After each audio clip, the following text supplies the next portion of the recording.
सभी को जय भीम। मेरा नाम प्राची साल्पे है। मैं पुणे महाराष्ट्र में रहती हूँ और मैं फिलहाल मानुष की संस्था से जुड़ी हुई हूँ और हम लोग ह्यूमन राइट्स ये विषय पे काम कर रहे हैं और फोकसली दलित ह्यूमन राइट इश्यूज को लेके हम लोग हमारी संस्था काम करती है। मेरा जो शिक्षण है वो सामाजिक सेक्टर में हुआ, एमएसडब्ल्यू सोशल वर्क हुआ। तो मुझे पहले ही जो कॉलेज के वक़्त मैं पहले ही प्लेस हुई वो वुमन इश्यूज़ पे काम कर रही थी। तो मतलब पहले 6 महीने मैंने रेड लाइट एरिया में काम किया पुणे में। तो पुणे में एक बुधवार पेठ करके एरिया है, प्रोस्टिट्यूशन वहाँ से चलता है। तो मैं वहाँ प्लेस हुई और मैंने पहले मुझे बहुत डर लगता था, अरे बाप रे! ये कैसा होता है? पर जब मैं उनके साथ काम किया 6 महीने मैंने उनके साथ काम किया, उनके बच्चों के साथ काम किया, तब मुझे जाके समझा कि नहीं और प्लस उसके साथ कुछ पढ़ाई की, कोई बहुत सारे रिसर्च पेपर्स ये किए और तो मुझे पता चला कि ये बहुत अहम इश्यू है और इसको ऊपर से न देखते उसके गहराई तक जाना बहुत ही ज़रूरी है। तो मुझे लगता है वो मेरा बहुत पहला ये है इंसिडेंस कि जब मैंने सोचा कि वुमन इश्यूज़ पे काम करना और यौन हिंसा पे काम करना बहुत ही ज़रूरी है। तो तब से मेरी शुरुआत हुई 2012 में। 2015 में मैं दलित आदिवासी यो के कार्य से जुड़ गई। तो तभी मुझे और डिस्टिंग्विश करना आया कि दलित महिला और अदर महिला, इनमें जो एक छोटी-सी ना दिखती हुई जो इनविजिबल लाइन है, जो हिंदू सिस्टम ने हमको बाँध के रखा है, चातुर्वर्ण सिस्टम और उसमें से दलित महिलाएँ सबसे नीचे है और उससे नीचे भी अनटचेबिलिटी की प्रैक्टिस हमें दिखाई देते हैं। तो समाज के सबसे नीचे स्तर पे दलित, आदिवासी, भटके, विमुक्त सब जो महिलाएँ हैं, उधर आती है। तो उनका स्तर हम देखते हैं तो इतर महिलाएँ और दलित आदिवासी महिलाएँ, उनका और ही शोषण ज़्यादा दिखाई देता है हमें। हम लोग जब एट्रोसिटी केसेस देखते हैं तो पहले पीड़िता जो है वो सोशली पीड़ित फैमिली से है। उनकी इकोनॉमिक कंडीशन ही पहले से बहुत खराब है और उनमें से ये अत्याचार होता है। तो फिर वो जो अत्याचार से लड़ने के लिए जो पावर चाहिए, वो भी बहुत कम है। जो क्षमता कहते हैं हमसे, तो वो और कम हो जाती है। तो क्योंकि मैं एक इंसिडेंस बताऊँगी महाराष्ट्र का। महाराष्ट्र में एक केस हुई कि जहाँ पे 1 साल पहले ही कि लड़कियों को अगवा कर कर लिया और उसके साथ ज़बरदस्ती शादी कर ली और उसने जब बाहर आई उससे तब उसके माँ का मर्डर कर दिया गया। मतलब ये और वो जो लड़की थी, उसके पिताजी नहीं थे, वो सिंगल मदर फैमिली में थी।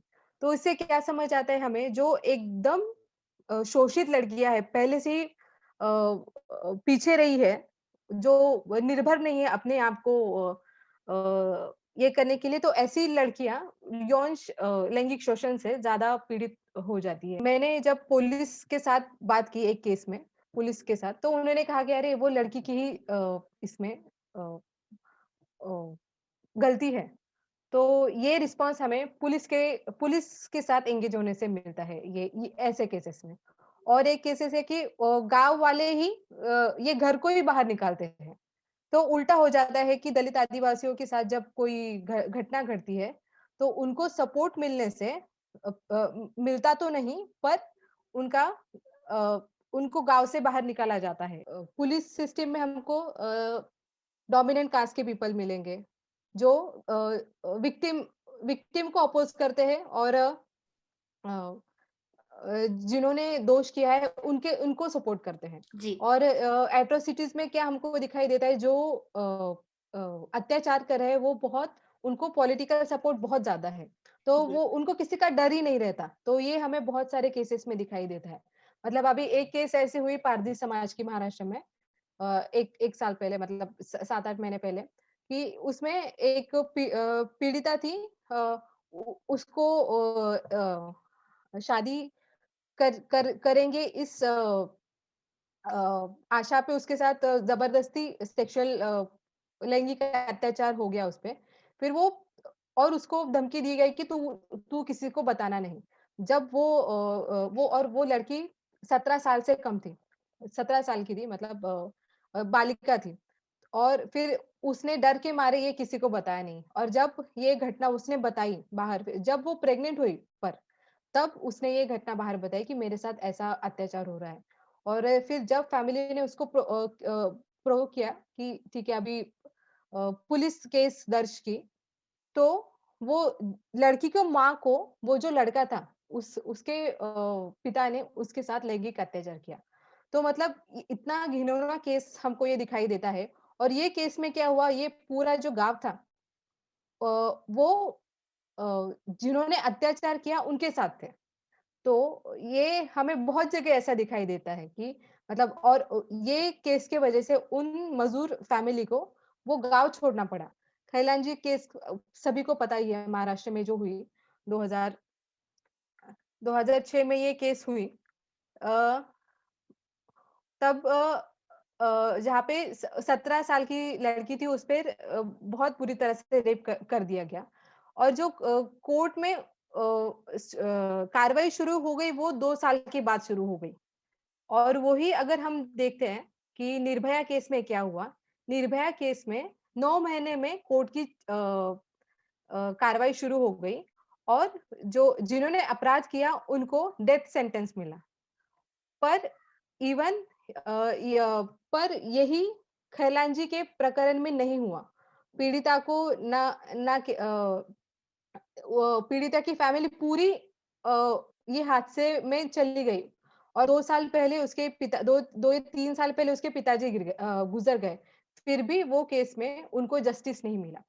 तो रेप इज़ रेप लाइक हम लोग उसको कैटेगराइज़ नहीं कर सकते कि दलित महिला के साथ हुआ या नॉन दलित महिला के साथ हुआ। पर जो हम सिस्टम कहते हैं कि वहाँ पे जस्टिस मिलने की सुविधा क्या है और यहाँ जस्टिस हमें कैसा मिलता है, वो देखना बहुत ही ज़रूरी है, क्योंकि उसमें हमको बहुत जल्दी न्याय मिलता है।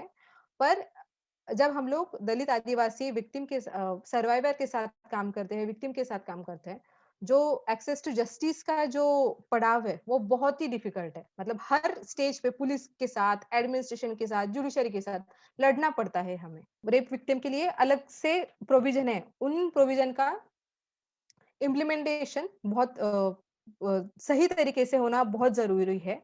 और दलित, आदिवासी और भटके विमुक्त सभी जो महिलाएँ हैं, उनको स्पेशल प्रोटेक्शन देना बहुत ही ज़रूरी है। गाँव में हम लोग तुरंत नहीं जा सकते कोई भी, पर इसलिए हम लोग जो ग्राउंड में लोग हैं, गाँव में जो लोग हैं, उनको ट्रेन करते हैं। तो उन्हें हम लोग और अच्छे तरीके से ट्रेन करें और इसके लिए हमको सपोर्ट चाहिए और सो दैट कि हम लोग केस फ़ॉलो अप करें, फैक्ट फाइंडिंग करें। केसेस फ़ॉलो के साथ रिसर्च पे भी काम करते हैं हम लोग।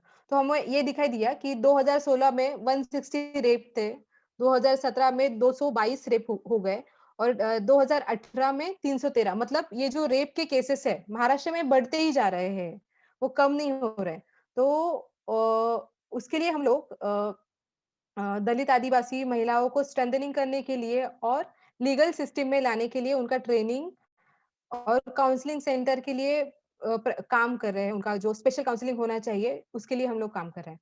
तो उसके लिए हमें सपोर्ट मिला, तो हमारे लिए बहुत ही अच्छा है।